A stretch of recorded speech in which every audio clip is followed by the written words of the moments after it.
예수님께서 십자가에 죽으시고 교회가 탄생하기까지는 50일밖에 안 걸렸습니다. 그리고 예루살렘에서 시작된 이 교회의 선교의 역사가 한 세대가 지나기 전에 당시 로마권 전역에 복음이 증거되어지고 교회가 세워지는 역사가 일어났습니다.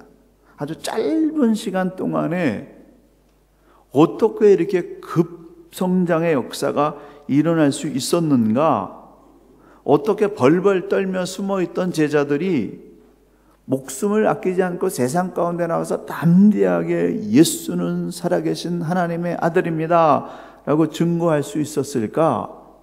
그 해답은 우리가 아는 대로 성령이라고 하는 겁니다. 성령이 임하시고 제자들이 권능을 받고 난 다음에 완전히 변화되어져서 땅끝까지 가서 복음을 증거하는 위대한 인생을 살았습니다. 이 역사하심이, 그 성령의 역사하심이 저와 여러분에게도 부어진다고 한다면은 저와 여러분의 앞으로의 삶 가운데 하나님의 초자연적인 역사하심이 동일하게 나타날 줄로 믿습니다. 초대교회 성도들이 그랬던 것처럼 우리도 성령을 받아야 됩니다. 사람의 이론과 실력과 능력으로 아무리 예수는 그리스도라고 말한다 할지라도요, 사람들이 안 바뀌어요. 절대로 안 믿습니다. 예수 믿는 게 기적이에요.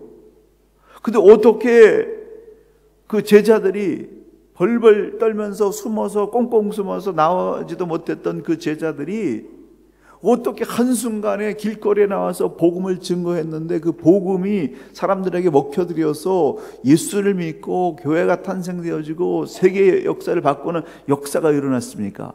성령이 임함으로 말미암아서 그 역사가 시작되었다라고 하는 사실입니다. 그래서 우리가 강하고 담대한 그리스도인이 되기 위해서는 세상에 끌려가는 그런 사람이 아니라 세상 속에서 세상 사람들을 믿음으로 끌고 갈 수 있는 강하고 담대한 믿음 있는 사람들이 되려면은 우리도 역시 성령을 받아야 된다는 사실입니다. 그렇다면 우리가 어떻게 해야 하나님의 거룩한 영이신 성령을 받을 수 있을까요? 첫 번째로는 성령 받기를 간절히 사모해야 됩니다. 끊임없이 이 성령론에 대해서 기도하고 또 성령님께 아뢰고 많은 사람들에게 성령을 소개하고 그런 일을 하고 있는데요, 어떤 사람이 성령을 받는가 하면은 성령을 간절히 사모하는 사람이 성령을 받습니다. 근데 예외인 사람이 있어요. 성령을 사모하지 않았는데도 성령이 임하는 사람이 있어요. 그 사람은 누군가 그를 위해서 피땀 흘려 기도했기 때문에 성령이 임한 겁니다. 요한복음 14장 26절에 예수님께서 성령에 대해서 뭐라고 소개하셨냐면은 예수님께서 가르치신 모든 것을 생각나게 하시는 분이다. 우리를 모든 진리 가운데로 인도하시고 장래의 일을 알려주시는 분이다. 그러니까 너희는 성령을 받아라. 주님이 말씀하셨습니다. 성령을 받아야만 권능을 받아서 땅끝까지 내 증인이 될 수 있다. 그렇게 말씀하셨습니다. 그래서 성령이 없는 그런 신앙은요, 지푸라기와 같습니다.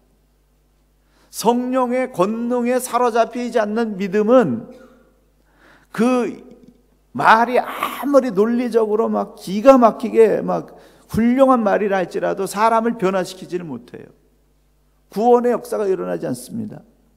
근데 어두운하고 답답하고 지식이 부족해도 성령에 사로잡힌 사람이 복음을 증거할 때는 박사님들도 깨지고 유명한 사람들도 깨져서 예수 믿는 역사가 일어납니다.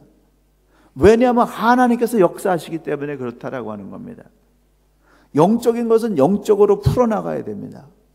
우리가 인간적인 그릇을 준비하기 위해서 굉장히 노력해야 되지만은 결국 우리가 쓰임 받느냐 못 받느냐는 우리 속에 누가 들어있느냐, 우리 속에 성령 하나님께서 들어있지 않고는 우리의 말과 행위와 계획이 아무런 능력을 발휘하지 못한다라고 하는 겁니다. 그러나 성령이 내 안에 들어오셔서 나의 부족하고 연약한 거 다 커버하시고 하늘의 권세를 주셔서 하늘의 능력으로 입을 열어서 증거할 때는 귀신이 떠나가게 되고 믿지 않는 불신자들이 예수님께로 회개하고 돌아오는 그런 역사가 일어난다라고 하는 겁니다. 그래서 예수님께서 부활 승천하시기 직전에 제자들에게 간곡하게 유언을 남기시기를 아버지의 약속한 것이 너에게 임할 때까지, 위로부터 내려오는 하나님의 능력이 임할 때까지, 성령의 능력이 임할 때까지, 성령 받을 때까지 기다려라. 쉽게 얘기하면 성령 받아라 라고 하는 것이 예수님의 마지막 유언이었습니다. 성령을 받아야 권능을 받고 땅끝까지 가서 예수는 그리스도라고 복음을 증거할 수 있는 증인이 될 수 있기 때문에 예수님이 유언으로 그렇게 남겼다는 거예요. 예수님의 마지막 유언은 뭐라고요? 한번 따라하시죠. 성령을 받으라. 한번 다시 힘차게 합니다. 성령을 받으라. 성령 받으시길 축원합니다. 성령 받기를 사모하는 사람에게 역사가 일어난다는 거예요. 예수님의 유언을 들은 제자들과 여자들과 어머니 마리아와 예수님의 아우들을 포함한 120명이 간절히 성령 받기를 위해서 약속을 붙잡고 기도했더니 오순절 날에 하늘문이 열리면서 급하고 강한 바람 같은 그런 강력한 소리가 들리면서 큰 불이 내려와서 각 사람의 머리 위에 그 불덩이가 임하는, 그러면서 사람들이 그 입에서 방언이 터지는 역사가 일어났습니다. 하나님은 하나님을 존중하고 하나님을 사모하는 자에게 하나님의 거룩한 영을 부어주신다고 성경은 계속해서 약속하고 있습니다. 하나님의 영이시며 하나님께서 오늘날에도 우리에게 함께 해주시는 하나님의 실제적인 존재이신 성령을 우리에게 주시길 원하시고, 그 성령을 붙잡고 성령과 함께 능력 있는 삶을 살기를 주님이 원하신다는 거예요. 구원받은 사람이 그 구원의 능력을 가지고 세상 가운데 꿈과 비전을 이루면서 하나님의 영광을 드러내는 그런 파워풀한 크리스찬이 되기 위해서는 성령의 능력이 있어야 된다는 거예요. 성령이, 하나님이 주시는 능력이 있어야 된다는 겁니다. 어떻게 기독교 역사가 그렇게 많은 핍박을 받고 오해를 받고 순교자를 많이 냈는데도 계속해서 전 세계에 이 복음이 확산되어지고 믿는 사람들이 늘어납니까? 사람의 힘과 능으로 교회가 세워져 가고 이어가는 것이 아니라 거룩한 하나님의 능력이 함께하기 때문에 그렇다는 거예요. 그 능력을 받아야 된다는 겁니다. 성령은 느낌이나 감정이나 깨달음으로 오는 것이 아니라 실제적인 실체로 오시는 거예요. 손과 손을 마주 잡듯이, 눈과 눈을 마주 보듯이 성령 하나님이 영적으로 나에게 오시는데 그 보이지 않지만 그 하나님의 영체가 너무나 생생하게 체험되어지는 사건이 일어난다라고 하는 겁니다. 그래서 내가 성령 받았나 안 받았나 이렇게 생각하는 사람은요, 아직 성령을 체험하지 못한 거예요. 성령이 임할 때는 너무나 확실하게 임합니다. 그래서 사도행전 2장에 보게 되면은 급하고 강한 바람 같은 소리가 온 집에 가득했다. 불의 촛처럼 갈라지는 것들이 각 사람 위에 임하는 것이 보였다. 성령이 말하게 하심을 따라서 다른 방언을 말하기 시작했다. 들렸고 보였고 말했다 라고 말씀하고 있습니다. 인간의 육체적인 차원에서 하나님의 영적인 그러한 실체를 체험하는 역사가 이루어진 겁니다. 이제까지 한 번도 체험해보지 못했던 하나님 나라의 체험, 하나님만이 주실 수 있는 영적인 감동, 이것이 우리에게 온다라고 하는 겁니다. 그것을 받을 때에 펄펄 끓는 인생으로 열정적으로 살아가게 됩니다. 제가 17살에 40년 전에 이 성령 세례를 받았는데요, 그 성령 세례를 받은 그 강렬함이 얼마나 강했던지 지금까지도 그 모든 장면이 생생하게 다 기억나고 있습니다. 성령 받기를 간절히 사모하면서 기도에 전념을 했는데 본래 저희 교회도 굉장히 보수적이고 점잖고 방언이라든지 무슨 뭐 박수를 친다든지 이런 것을 안 하던 교회인데 기도원에 가서 기도해서 그 은혜 받는 사람들을 보면서 나도 저런 은혜를 좀 받고 싶다라고 간절히 사모하면서 기도하게 되었는데요. 이 기도가 그 소원하는 마음이 막 너무 강하니까 이게 기도가 굉장히 오랫동안 깊어지다가 그만 이 속에서 어떤 불덩어리 같은 뜨거움이 올라오면서 제 입에서 그 뜨거운 불덩이 같은 것이 탁 나가는 순간에 방언이 터지는 그런 영적인 체험을 했습니다. 그 체험이 얼마나 시원하고 유쾌하고 통쾌했던지 지금도 그 감격을 잊을 수가 없어요. 지금도 그 사건을 체험하게 되면 하나님 살아계시다, 하나님이 정말 예수 그리스도를 보내주셨고 성령이 나와 함께 계시다라고 하는 것을 절대로 부인할 수 없는 40년 전에 그 성령 세례 받은 그 감동이 지금도 그대로 있다라고 하는 겁니다. 성령을 처음으로 체험하게 되는 것을 성령 세례라고 하고요, 성령을 모시고서 내 삶 전체를 하나님께 맡기는 그러한 하나님의 뜻을 완전히 받아들이는 그런 상태를 성령 충만한 상태라고 말합니다.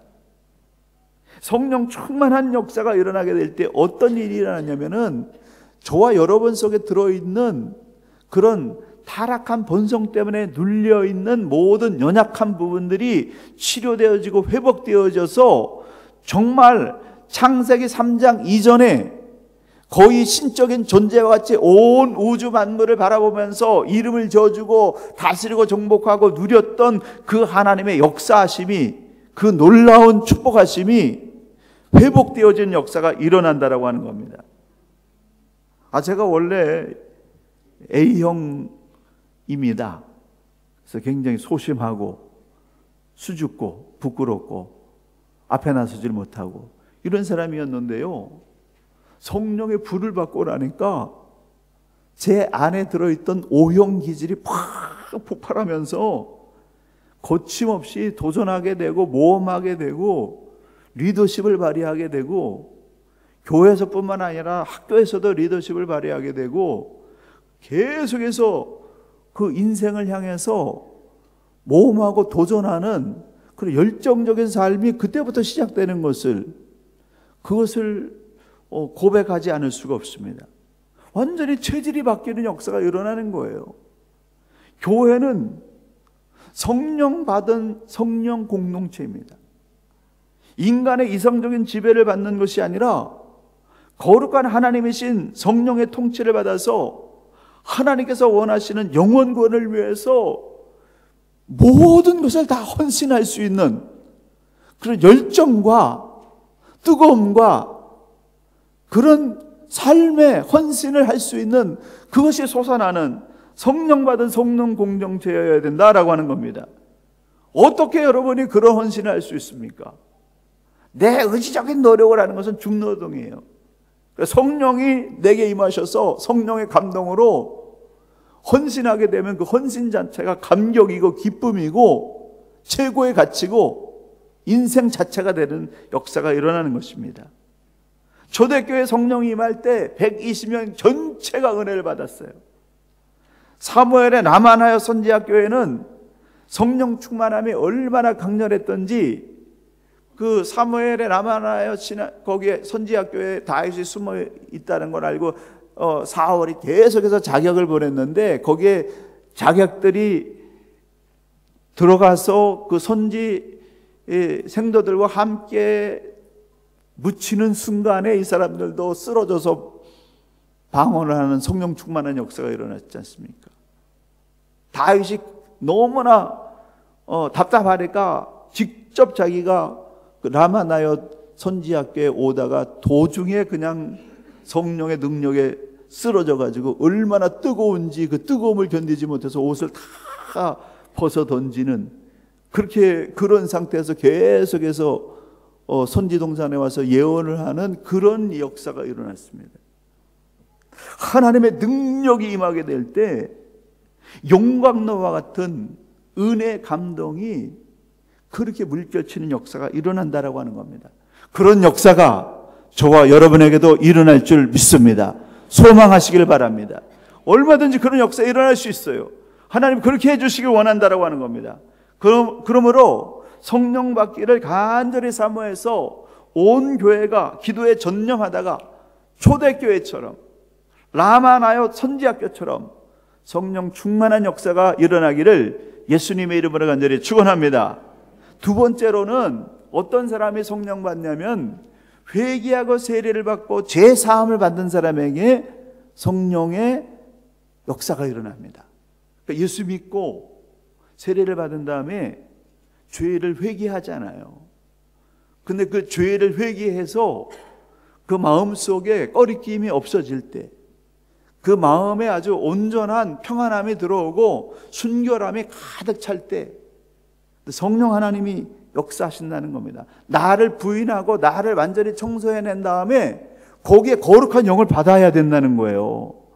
거룩한 영을 받지 않게 되면은 마귀가 한 길로 갔다가 7길로 다시 들어와 가지고 더 센 그런 갈등과 좌절과 우울함과 더 악한 마음이 자리 잡게 된다는 겁니다.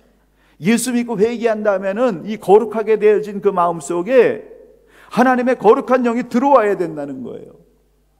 베드로와 11 제자가 성령을 받고 견딜 수 없어서 세상 밖으로 뛰쳐나가 가지고 그들을 대표해서 베드로가 길거리에서 이렇게 설교를 했습니다. 요엘 선지자를 통해서 예언을 했고 다윗을 통해서 예언을 했던 우리가 기다리던 메시아, 여러분의 십자가에 못 박은 나사렛 예수가 바로 우리의 메시아 그리스도이십니다. 너무나 평범한 설교 아닙니까? 근데 이 평범한 설교를 듣고 사람들이 마음에 찔려가지고 그러면 우리가 어떻게 해야 됩니까? 라고 그렇게 안절부절할 때에 형제들아, 너희가 회개하여 각각 예수 그리스도의 이름으로 세례를 받고 죄사함을 받으라. 그리하면 성령을 선물로 받으리라. 이 말을 할 때에 그 말씀에 사람들이 아멘으로 받아들여서 세례를 받는 사람이 3,000명이나 되어졌고, 세례를 받고 끝난 것이 아니라 사도들의 가르침을 받고 교제하며 떡을 떼고 기도에 전혀 힘쓰고 그러다 보니까 기사와 표적이 나타나고 물건을 나누어 쓰고 성령 안에서 하나 되어지는 생명 공동체, 밥상 공동체, 성령 공동체가 이루어지는 역사가 일어났다라고 하는 겁니다. 여러분, 이 성령이 임하지 않으면 우리가 어떻게 이 우리 속에 들어있는 이 답답한 마음들 이거 어떻게 녹여낼 수 있습니까? 사람과 사람 사이, 여러분과 나 사이에 가로막혀 있는 이 장벽들 이거 어떻게 걷어낼 수 있습니까? 아무리 사과해도요 안 돼요. 아무리 노력해도 안 되는 일은 안 됩니다. 그럼 하나님의 영이 임해서 모든 장벽들, 모든 감정들, 모든 어둠들을 다 태워버리게 될 때 사람들의 마음이 활짝 열리고 하나 되어지는, 성령 안에서 하나 되어지는 역사가 일어나는 겁니다. 성령 하나님은 깨끗한 마음에 임하십니다. 인간의 욕망과 야망으로 가득 찬 곳에는 임하지 않습니다. 그래서 우리가 예수 십자가의 보혈로 깨끗해진 거룩한 몸과 마음과 영혼을 계속하면서 만들기 위해서 기도하고 말씀 보고 금식하고 그렇게 하는 겁니다. 성령을 받기를 사모하는 그런 성도는 자기의 마음속에 들어있는 모든 불신앙과 윤리 도덕적인 이런 부분들을 깨끗하게 청소해내는 그런 거룩한 일들을 계속해서 해나가야 된다라고 하는 겁니다. 때로는 간절한 기도로, 때로는 금식하면서, 때로는 시간과 뜻을 정해서 오직 하나님만 바라보는 간절한 마음을 품게 될 때 하나님의 영이신 성령이 임하셔서 차원을 달리하는, 인생을 새롭게 바라보는 그런 변화의 역사가 일어나는 줄 믿으시기 바랍니다. 마지막으로는 공동체가 한 마음으로 기도할 때 성령 충만함이 일어났습니다. 하나님의 시간이 임하고 성령이 임하게 되니까 아주 정말 급속도로 그 제자들이 변화되어지는 역사가 일어나지 않았습니까? 성령 받은 성령 공동체는 단 며칠 사이에 예루살렘 전체를 예수의 이름으로 그렇게 가득 채웠고 3,000명이 예수 믿고 함께 떡을 떼고 예배드리고 물건을 통용하는 새로운 교회 시대를 만들어냈습니다.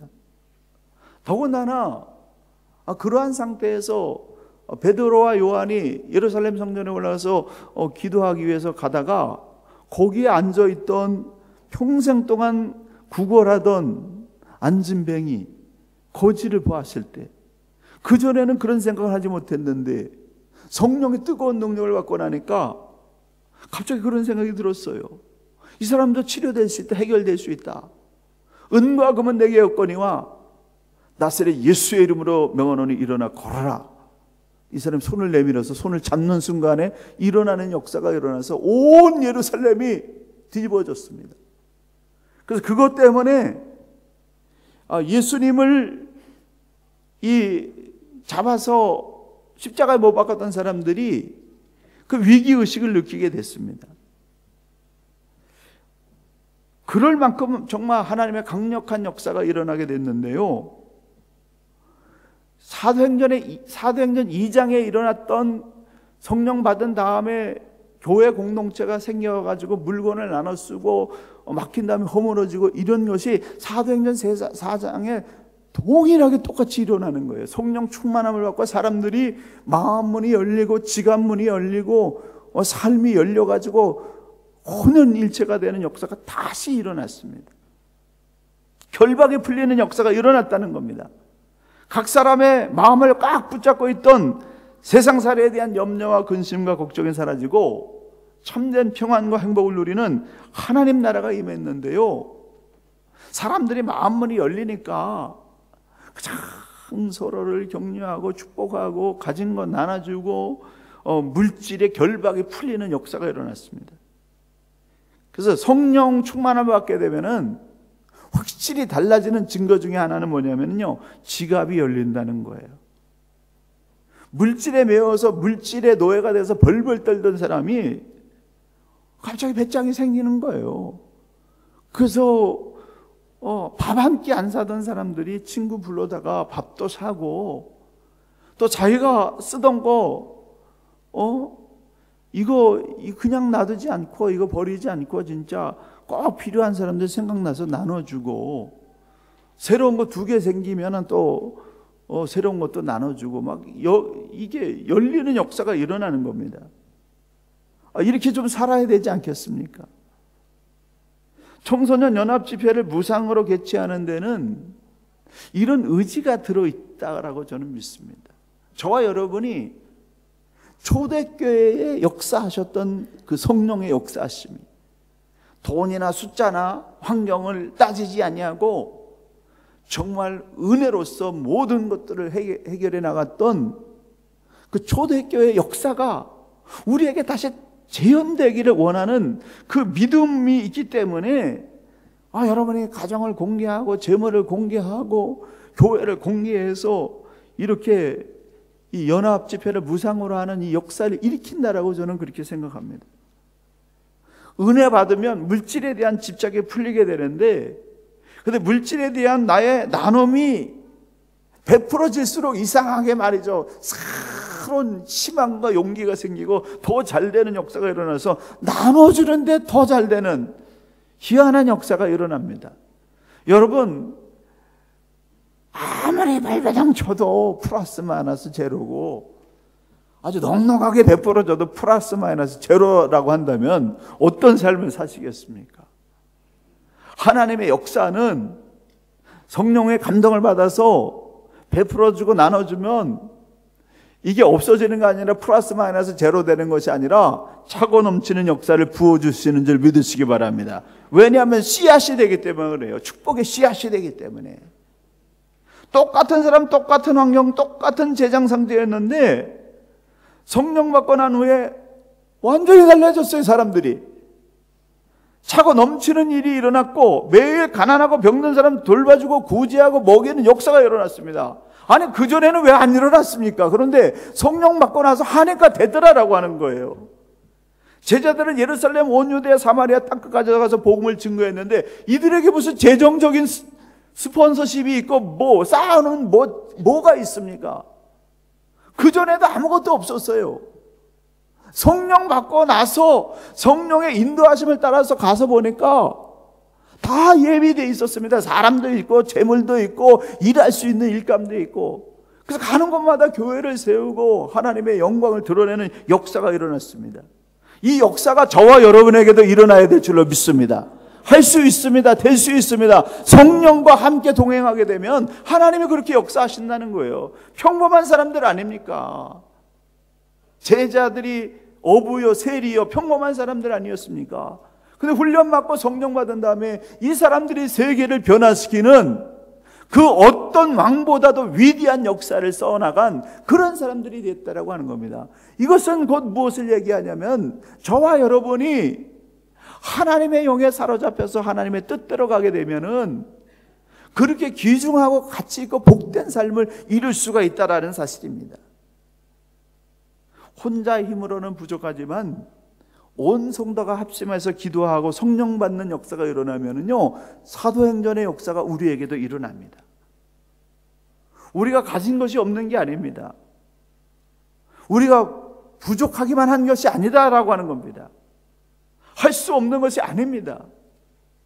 더 준비 안 해도 이 상태에서 성령이 임하고 우리 온 성도들이 합심하게 되면은 얼마든지 크라이처치를 레드 크라이처치, 빅 크라이처치 만들 수 있고 뉴질랜드와 온 세계 열방을 먹여 살리는 하나님의 위대한 오병이어의 기적의 역사가 일어날 줄로 믿습니다. 믿음으로 소망하면서 나아가자고요. 성령이 우리를 붙잡아 주시면 능히 감당할 수 있습니다. 그래서 전도서 4장 12절에 한 사람이면 패하겠거니와 두 사람이면 능히 당하나니 삼겹줄은 쉽게 끊어지지 아니하니라. 연합할수록 위대한 역사가 일어나는 것입니다. 성령에서 합심해서 어떤 일을 추구할 때 일어났던 사건의 대표적인 사건이 지난 주일날 설교했던 여리고 사건입니다. 여리고를 그 성을 돌라고 했잖아요. 그래서 함께 돌고 마지막 날 7바퀴 돌고 나팔 소리에 맞춰서 온 백성이 와 하고 소리를 질렀더니 여리고성이 스스로 밖으로 무너지는 그런 역사가 일어났습니다. 페르시아 아하수에로 왕 시대의 모르드게와 유대인들이 하만의 모함을 받아가지고 다 전멸되게 돼 있어요. 위기가 됐을 때 수산성에 있는 모든 유대 백성들과 에스더가 합심으로 3일 동안 금식하면서 기도한 후에 죽으면 죽으리라고 왕 앞에 나갔더니 전세가 완전히 역전되어 버리고 말았습니다.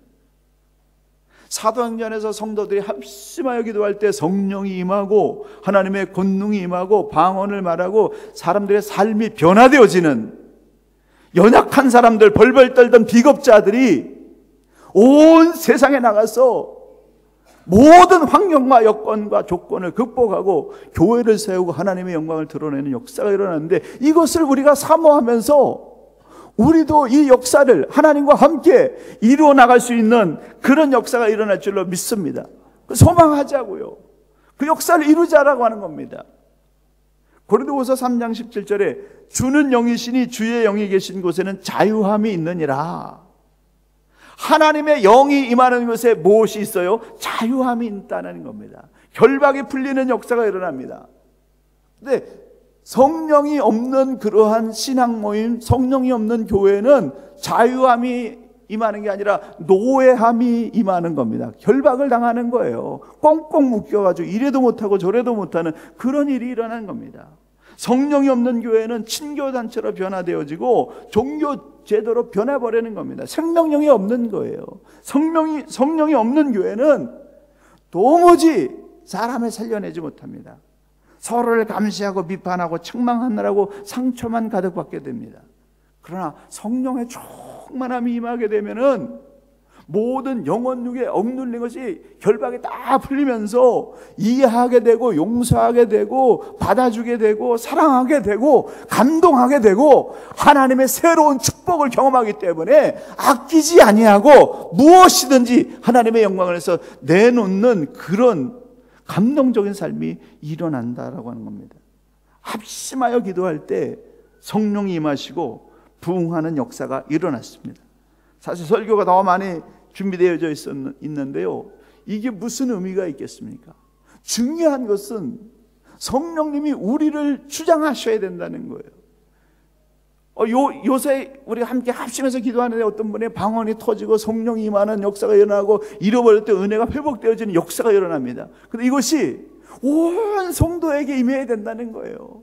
120명이 모두가 성령 받고 하나님의 능력을 받아서 세상을 변화시켰던 것처럼 저와 여러분이 한 사람도 변함없이 모두가 하나님의 거룩한 성령을 받아서 함께 영광의 주인공들로 쓰임받는 그런 역사가 일어나기를 간절히 소망합니다. 그 일을 위해서 우리 다 같이 일어나서 함께 합심해서 기도하겠습니다. 여러분, 여리고성에서 나팔 불 때 온 백성이 한 목소리로 외칠 때 여리고성이 무너졌던 것처럼 오늘 이 시간에 우리가 합심해서 기도하게 될 때 우리 사이를 가로막고 있는 모든 흑암의 장벽이 걷히고 하나님과 우리 사이에 막혀있던 그러한 통로가 활짝 열려서 하늘로부터 복을 받고 사람들로부터 복을 받고 물질적으로도 흥황하는 역사가 일어나게 해달라고 주여 세 번 외친 다음에 성령이 우리를 주장하시도록 함께 합심해서 기도하시겠습니다.